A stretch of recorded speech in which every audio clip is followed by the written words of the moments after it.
Hello, world. This is your girl, Marky Lemons-Ryhal, and today I am elated to be able to interview someone who is an icon in our industry, someone that I've looked up to, that I've followed for years before I ever met him.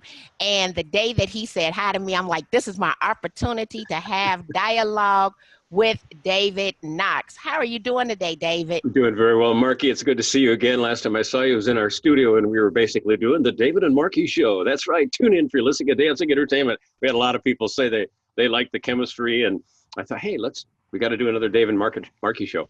Well, I am so elated that you were able to join me. And you know, the first thing that came to mind when we started thinking about social selling, I remember we went out to dinner and how you knew everyone in the restaurant, the cook, the manager. You knew the manager from a previous restaurant.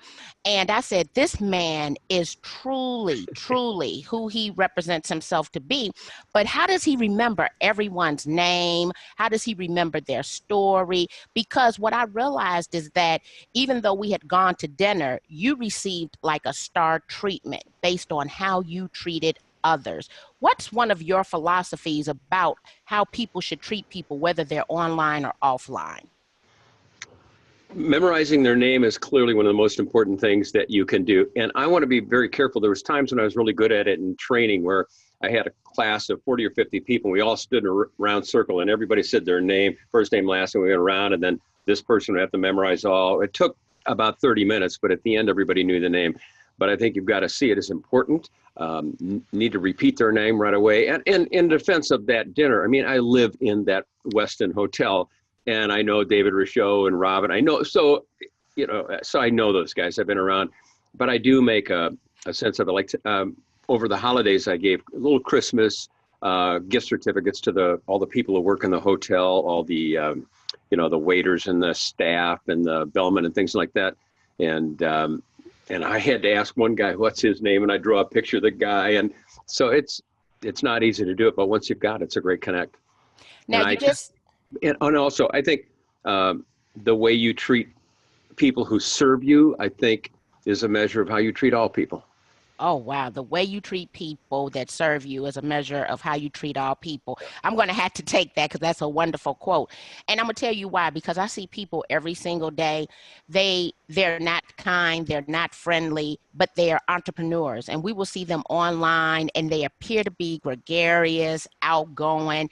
They drop nuggets on how you should treat people. But then if you see them out in the street and you're not interrupting them, they will look in the opposite direction. Or you'll see the same person throw a piece of paper on the ground as opposed to put it in a garbage can. That's Just true. little things like that.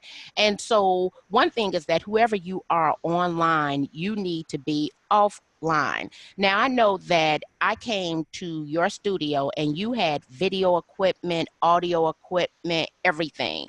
When you look at the things that you've done, when did you start doing video? When did you realize that video was important because you have a full-blown studio? Oh, well, yeah, we got the full studio and we've shot, I don't know, 550 videos are online. But it started I think it was in Des Moines, Iowa, doing a seminar on pricing, on how to get listings priced right and overcome seller objections.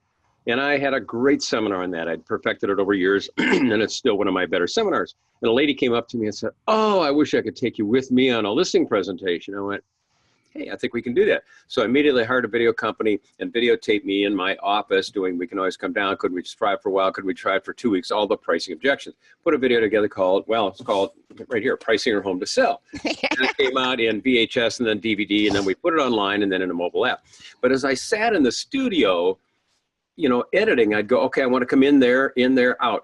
Are we in or out right there? We're out. No. I want to be in. How are you doing this? And you get the keyboard, and the way you edit video is you hit the in, out, space bar. And I just said, give me the keyboard. And I started editing my own videos. And I just sat there and did that. And then I wanted to do training videos. And I believe that 5 minutes of show me is worth 5 hours of tell me. So we did demonstrations. We hired actors and actresses, did role play, created a product called the Mentor Series 2. We still have it in our training. And I just everybody has something with which they're comfortable. For me, it's video. I enjoy doing it. I like it. And I think it's been 20 some years that I've done that and do it all the time. So it's a great medium. So, you know, it's kind of funny. People would think that video was new, and you just let me know that you've been doing video 20 some years. So that's a lot of video. Yeah. I just read a stat the other day, and it stated that I know that we always say that a picture's worth 1,000 words. They say that if a picture's worth 1,000 words, then 1 minute of video content is worth 1.8 million words. So imagine the true value of all the video that you have recorded. One thing you just said, how to overcome objections. And I know I'm kind of amazed at people who come into real estate who one don't understand that they're an entrepreneur and they're responsible for generating their own leads and all that great stuff. Right. But what are some of the tips, because we are talking social selling here? What is one of the biggest objections that people in real estate don't know how to overcome? Pardon me, he wanted to come up, so I'd let him. Hey, buddy, what's I going think on, buddy? Hey, buddy. Certainly one of the most difficult objections would be the commission objection, without any question. And we do lots of work on that, and it's basically 5 parts: value, difference, dialogue, net, and strength. You've got to deliver value. You've got to be so good they want to give you the money, like a server at a restaurant. You want to be so good, people are bidding the tip up 15, 20, 25, 30. You know, they want to give difference. The real estate industry has matured to a point where it's almost commoditized, which is good for the consumer, but it's difficult for us because those differences are slight. Let's face it, you take the top 3 companies in any market, they're pretty good. And so coming up with that slight edge difference. Next is the dialogue. And I've been teaching PAID: pause, acknowledge, isolate, discover. Somebody says, hey, we talked to another company that charges 1% less. Uh-huh.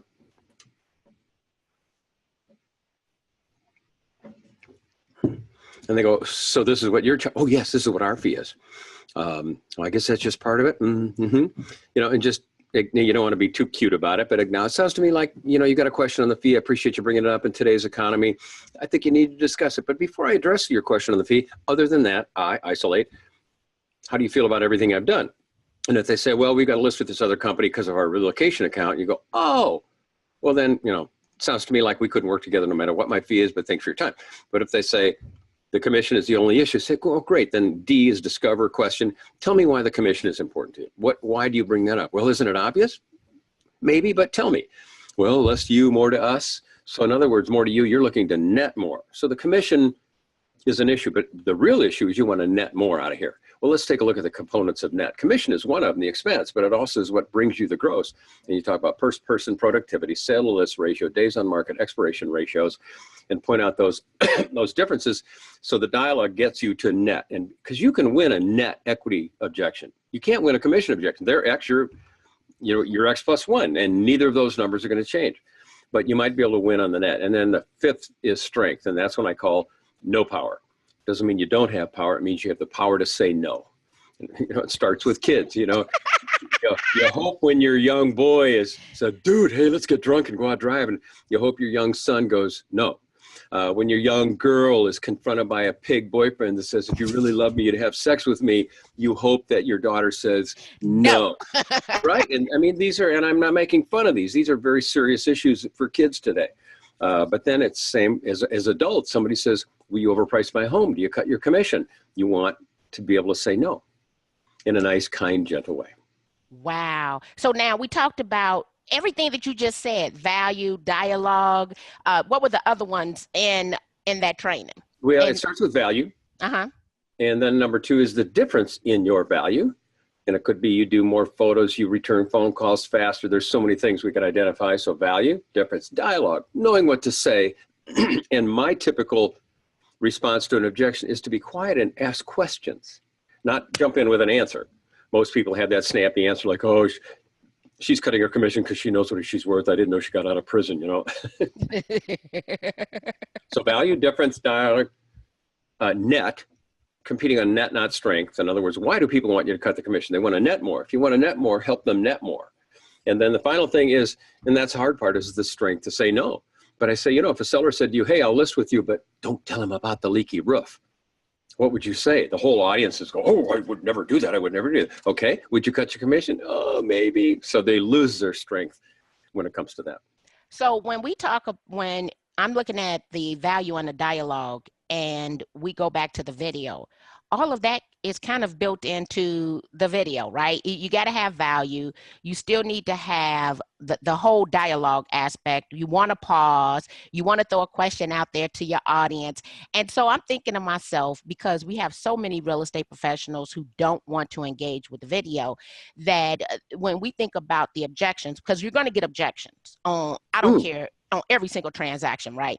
That we could even bring some of the philosophies that you've utilized to overcome those objections just in creating video. So I'm gonna tell you now what I'm getting ready to do, David. The reason I was asking, because I gotta work this in. I have realtors who object to creating video content every single day. I mean, they got $1 million worth of excuses. Now, of course, the value aspect of it, I have to kind of tweak, the thing that I told you about, 1 minute of video content is worth 1.8 million words, whatever the case may be. But I'm seeing that there, for me, is a correlation between the two, and that I need to, as a real estate educator, right, learn how to overcome students' objections to implementing some of these new tools. Now, when we came up to your studio, we recorded, I think was your first Facebook Live video, and they loved you. But what are some of the things that your clients are doing in the world of, I would call it new school, but social media and technology, where they're doing something a little bit different than maybe what you might have taught them 10 to 15 years ago? Oh gosh, I was just thinking in preparation for this podcast, I thought of some of the people we feature. There's a guy named Sam Miller in Knox County, Ohio. And one of the things he does, a really good use of Facebook video, is he records, I think he calls it 2 Minute Tuesday. And he gets on, hey, this is Sam Miller, 2 Minutes Tuesday. Today, our absorption rate in Knox County is like 1.5 minutes. We used to have 160 homes in the market. Now we've got 20. And he said, I've got buyers climbing the walls that really need to need a home. And what I'm going to do in this video is describe to you the 8 specific buyer requirements. And if any of you watching fit that, give me a call. The first buyer looking for 3 bedrooms, 2 baths, 2-story home. It's got to be non-smoking. And he goes through and he's specific. I mean, it's very, very specific, rather than we need a home in Ohio. It's got to be so specific that it's believable, because it is true. And he goes through, I think he did 8 different properties. And I said, how'd that work? And he said, we had 20 or 30 calls. Okay. Oh, so wow. those are that's the kind of technology I like.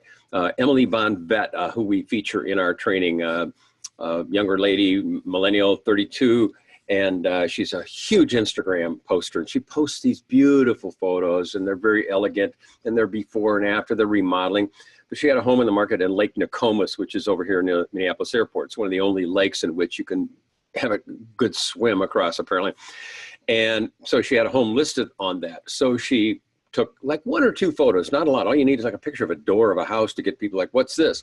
And then her hashtag was Nokomis, and a lot of the health things like triathletes, swimming, canoeing, things like that, because that's what people do in that lake, and hashtagged it. And the person who bought the home was in fact in one of those categories. And she can't say 100% that the hashtag did it, but so that was an interesting thing. So as you list a property, what's the unique criteria?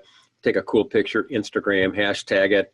And of course, you got to be clear to pick hashtags that exist. If you just make one up, you're not going to. So she did that. Another one, probably the one of the fun uses that I see, it's the Williamson team. Erin Williamson, Christina Brogan Loomis.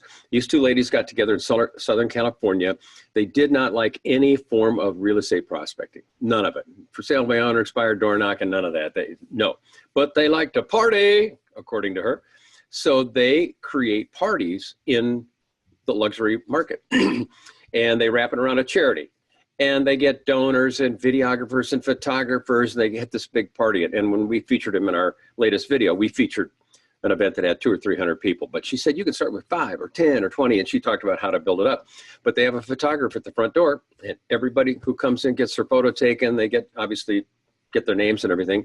And they post it, pardon me, they post everything on Facebook, and they tag everybody. So now, the power of, tagging in Facebook. Everybody knows everybody else. They see the party that the Williamson team are doing. And then they say, would you like to be invited to our next party? And everybody goes, oh, yes. And they get their information. And I think that's a way to multiply exponentially the power of social media, where people want to be tagged. And I asked them the question, just because I'm sensitive to tagging and the ethics of social media. And I said, how do these people feel about, you know, being tagged. It's just, if they don't want to be tagged, they're not invited to our parties. So I thought that was a good answer. Now, you know what? Going back to the hashtag, and I'm consistently telling people they need to use hashtags and to understand who their clients are. So one thing in that whole everything that you said in that whole story that stood out or resonated with me was the fact that that agent understood who was buying and selling in that community. Right. So she took what was a body of water and understood what people did in that body of water to develop her hashtag theory in order to attract like-minded people.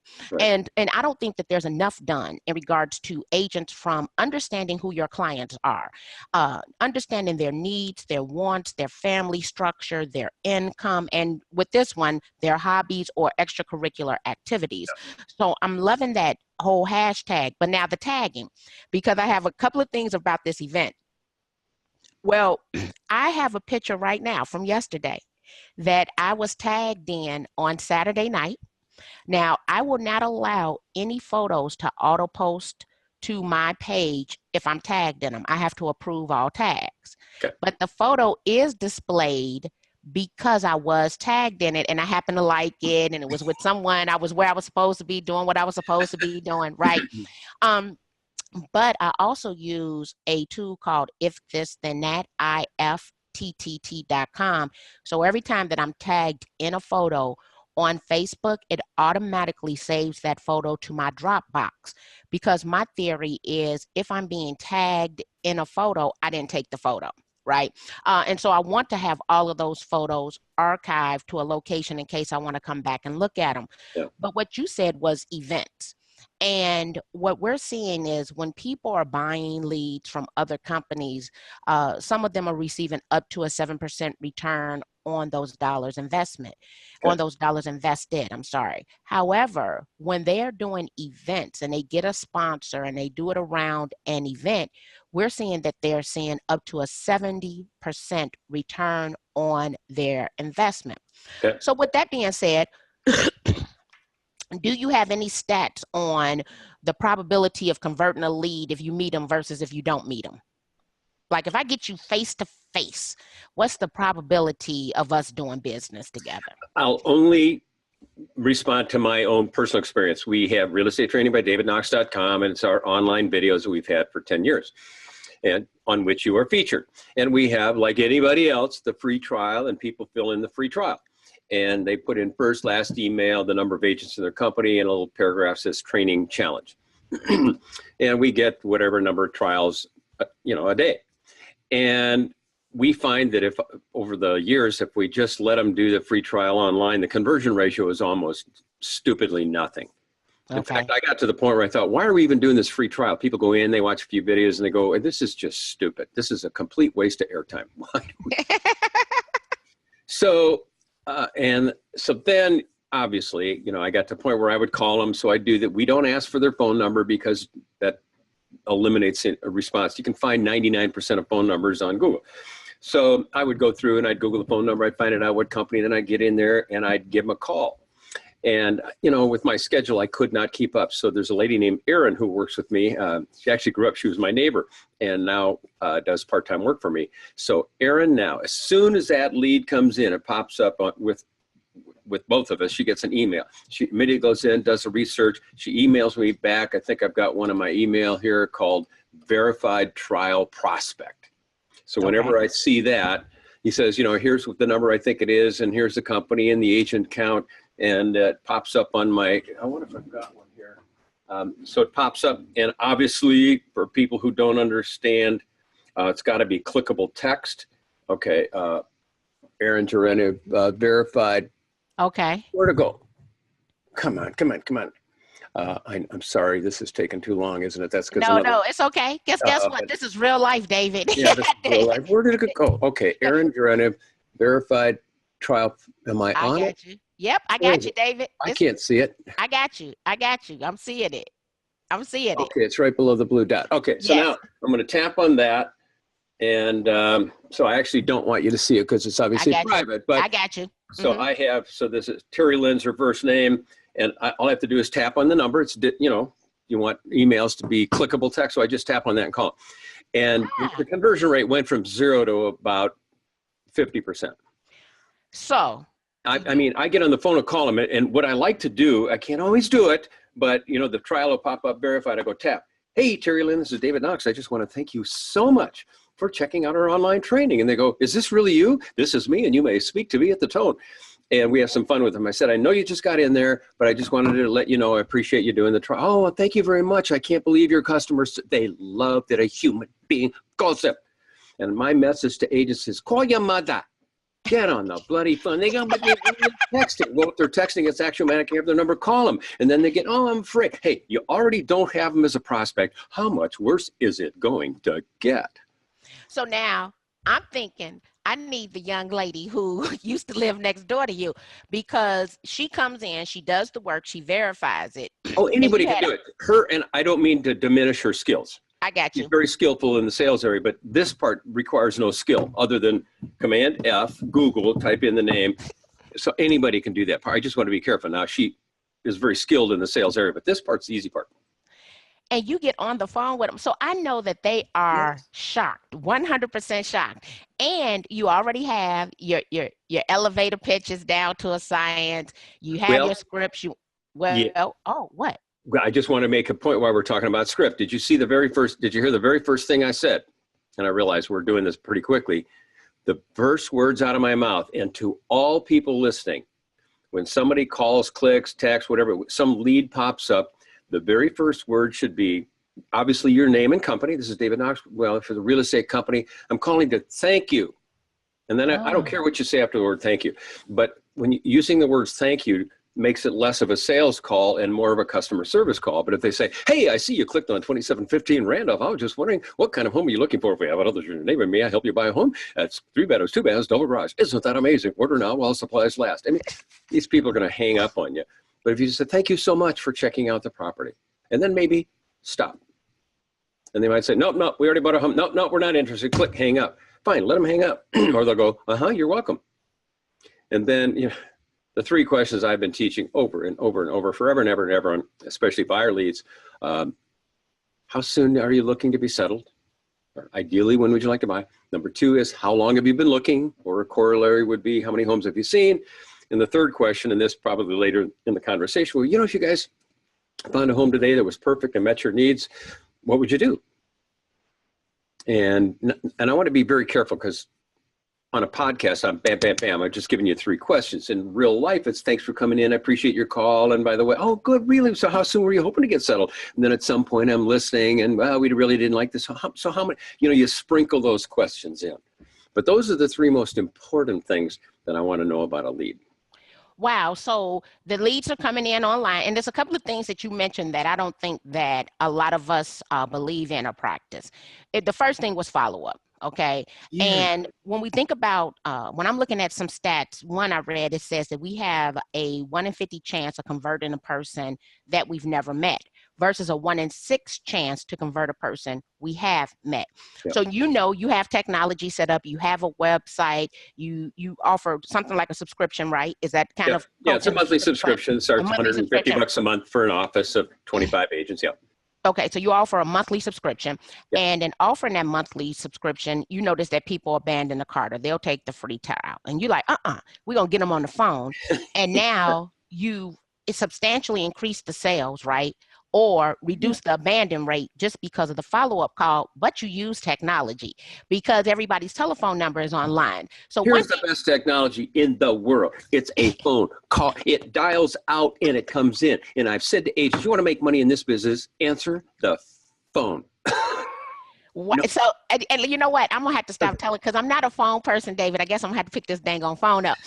And here's the thing. I used to be glued to the telephone. Like, I was on the phone all the time.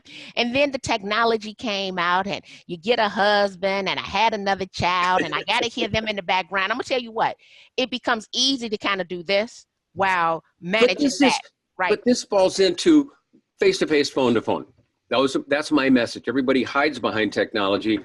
Zoom is a way you and I can connect. This is the next best thing to you being in our studio. So I think Yeah. that's how I connect with my clients. I do these Zoom conferences into our members, and it's my way of connecting. And so I'll stop and let you continue. So what I'm thinking about right now, you talked about picking up that telephone. You talked about thanking that person, right? Yep. Yep. We have to, and through our conversation, what I am clear about is you practice what you preach. You scripts, what I'm acknowledging now, it is the proper preparation to always know what to do. And regardless to whether we're using online tools or not, right? We're still going to have that highest conversion rate if we pick up the phone, if we meet people. Because guess what? Nothing is performing at the rate in which you picking up the telephone performs. No, nothing on the planet Earth. No, no, Nothing. nothing's going to beat it. Yeah, It's and performing that way, yeah, right? you know Michael Mayer, who wrote the book 7 Levels of Communication. I think Yes, you've interviewed Michael. I I mean, if you did. haven't read that book, read the book. Yep. The point is that connecting face to face, phone to phone. And I've got a lot of my customers. My ongoing rant is call your past customers and clients. Call. Use this. One of these. Call them. And they go, what do I say? I don't want to bother them. I say, oh, for gosh sake, they're your past clients. You're not bothering. You owe them. There's 2 things to do on that phone call. Thank and invite. The invite comes from Michael Mayer. When I listened to his mastermind, he really banged home the importance of invitation, to which you got to have an event. So I'm support Michael on that, but I always thank him. Imagine if you call up all your clients and thank them for their business. So I say, get on the phone and imagine how joyful it'd be. Sorry, I should have had this ready. I just came up. I don't know if I can find it quick enough. Yeah, there it is.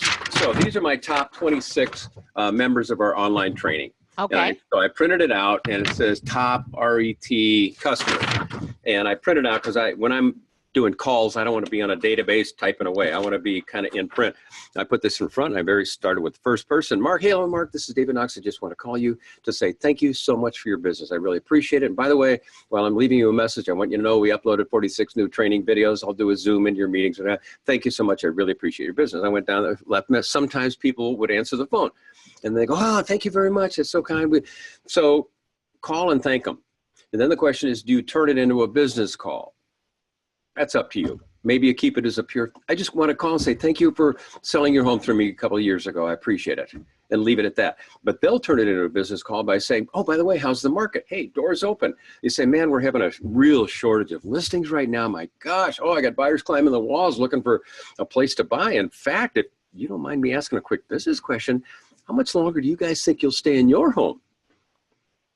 And they'll say, if you just sold it to them last week, that question doesn't work. But, how much longer do you plan to stay in your home? And they say, oh, we love it. We're going to be here forever. Oh, well, you're no help to me then. I mean, it depends on what rapport you have with these people.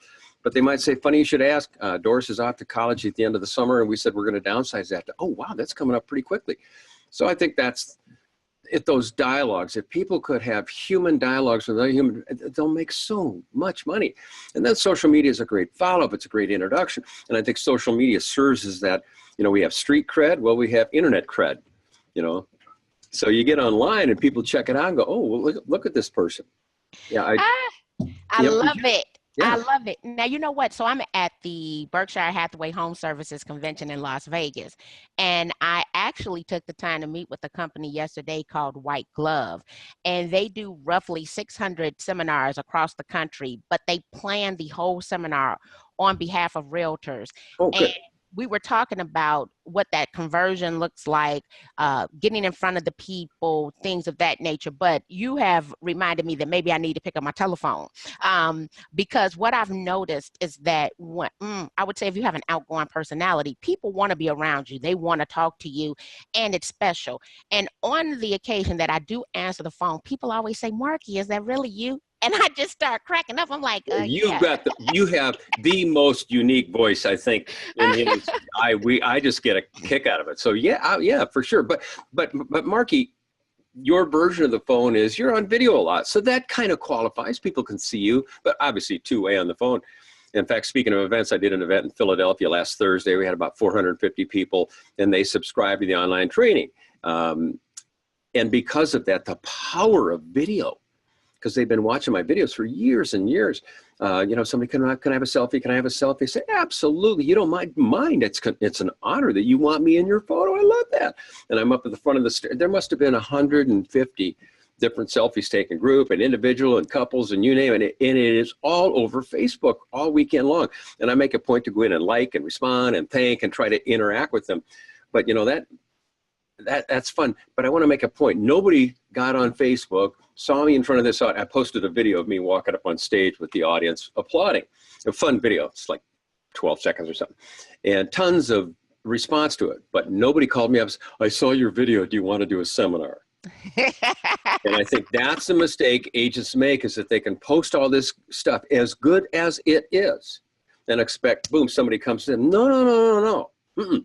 So if I were to see somebody post something on that site, and maybe it's somebody who could be a potential client, I'll like their comment, I'll reply to it, and I might even call them and say, hey, I noticed you saw in fact, this guy named Howard Lean saw it, and he said, where were you? And I said, Philadelphia. So I may call Howard and say, hey, if you want that same response, when's your next event?